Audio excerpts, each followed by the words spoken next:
বিসমিল্লাহির রহমানির রহিম। প্রিয় শিক্ষার্থী বন্ধুরা, আশা করি সকলেই ভালো আছো। প্রতিদিনের মতো আজকে এক্সেলের উপর আরেকটি নতুন ক্লাসের ভিডিও নিয়ে তোমাদের সামনে হাজির হলাম। আজকে তোমাদের যে বিষয়টা দেখাবো সেই বিষয়টা হলো অ্যাঙ্গেল কাউন্টার ক্লকউইজ, অর্থাৎ কোনো লেখাকে ঘড়ির কাঁটার মতো উপরের দিকে কিভাবে বাঁকা করতে হয়। তো আমরা এই শিটের মধ্যে কোন লেখাগুলোরে আমরা ঘড়ির কাঁটার মতো উপরের দিকে অ্যাঙ্গেলে করব, সেই লেখাগুলি হচ্ছে আমাদের এই যে উপরের মাসগুলো, যেমন জানুয়ারি, ফেব্রুয়ারি, মার্চগুলো আছে একদম স্ট্রেইট সামনের দিকে। তো ওই লেখাগুলোরে আমরা কি করব, প্রথমে সিলেক্ট করে নিব।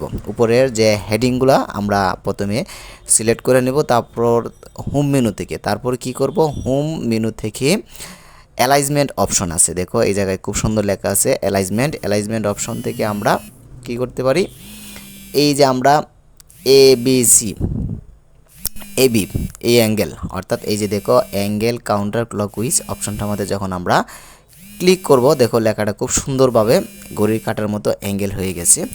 এখন দেখতে অনেকটা সুন্দর দেখা যাচ্ছে। শিটের কাজগুলো আমরা চাইলে একটু ছোটো করে দিতে পারি, চাইলে কলমটা একটু বড় করে দিতে পারি, তারপরে আমরা চাইলে এই যে অপশনগুলোরে বোল্ড করে একটা কালার দিয়ে দিতে পারি।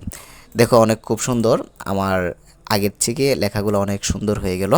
তো এই লেখাগুলোর আবার কিভাবে স্ট্রেট পর্যায়ে আনবো, আবার ঠিক সেমভাবে সিলেক্ট করব, তারপর আবার এই যে অ্যালাইজমেন্ট অপশন থেকে অ্যাঙ্গেল কাউন্টার ক্লকউইজ অপশনে আবার ক্লিক করব, আবার স্বাভাবিক হয়ে যাবে, আবার ক্লিক করলাম আবার হয়ে যাবে।